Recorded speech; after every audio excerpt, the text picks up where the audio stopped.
ಸ್ವಾಗತ. ನಾನು ಶ್ರುತಿ ಪಾಟೀಲ್. ಬಾಹುಬಲಿ ಸಕ್ಸಸ್ ಕಂಡು ಕನ್ನಡಿಗರಿಗೆ ಹೀಯಾಳಿಸಿದ್ರು ರಾಮ್ ಗೋಪಾಲ್ ವರ್ಮಾ. ಯಾಕೆ ಈ ರೀತಿ ಪದೇ ಪದೇ ವಿವಾದವನ್ನ ಮಾಡ್ಕೊಳ್ತಿದ್ದಾರೆ ರಾಮ್ ಗೋಪಾಲ್ ವರ್ಮಾ ಅಂತೀರಾ? ಆ ಕತೆ ಏನು ಅಂತ ಹೇಳ್ಬಿಡ್ತೀನಿ ಕೇಳಿ.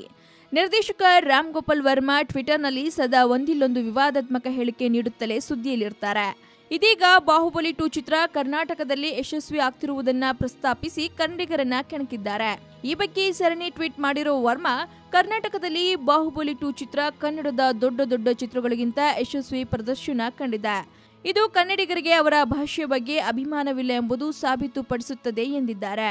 ಮತ್ತೊಂದು ಟ್ವೀಟ್ನಲ್ಲಿ ಕನ್ನಡಿಗರು ಡಬ್ಬಿಂಗ್ ಸಿನಿಮಾಗಳನ್ನ ವಿರೋಧಿಸುತ್ತಿದ್ದಾರೆ, ಅವರಿಗೆ ಅಭಿಮಾನ ಎಂಬುವುದಿಲ್ಲ, ಕರ್ನಾಟಕದ ಜನ ಕೇವಲ ಉತ್ತಮ ಚಿತ್ರಗಳನ್ನ ಮಾತ್ರ ಇಷ್ಟಪಡ್ತಾರೆ ಅಂತ ಟ್ವೀಟ್ ಮಾಡಿದ್ದಾರೆ.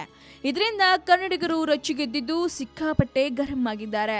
ನಿಜಕ್ಕೂ ರಾಮ್ ಗೋಪಾಲ್ ವರ್ಮಾ ಅವರಿಗೆ ಇದೆಲ್ಲ ಬೇಕಾ? ಯಾಕೆ ಈ ರೀತಿ ಮಾಡ್ತಾರೆ ಅಂತ ಸಿನಿ ಪ್ರೇಕ್ಷಕರು ಕೂಡ ರೊಚ್ಚಿಗೆದ್ದಿದ್ದಾರೆ. ಇದ್ರ ಬಗ್ಗೆ ನಿಮ್ಮ ಅನಿಸಿಕೆಯನ್ನು ನಮ್ಮ ಕಮೆಂಟ್ ಬಾಕ್ಸ್ ನಲ್ಲಿ ಕಮೆಂಟ್ ಮಾಡಿ. ಹಾಗೆ ವಿಡಿಯೋ ನಿಮಗೆ ಇಷ್ಟವಾದಲ್ಲಿ ಲೈಕ್ ಮಾಡಿ, ಶೇರ್ ಮಾಡಿ, ಮಿಸ್ ಮಾಡದೆ ಫಿಲ್ಮಿ ಬೀಟ್ಗೆ ಸಬ್ಸ್ಕ್ರೈಬ್ ಮಾಡಿ.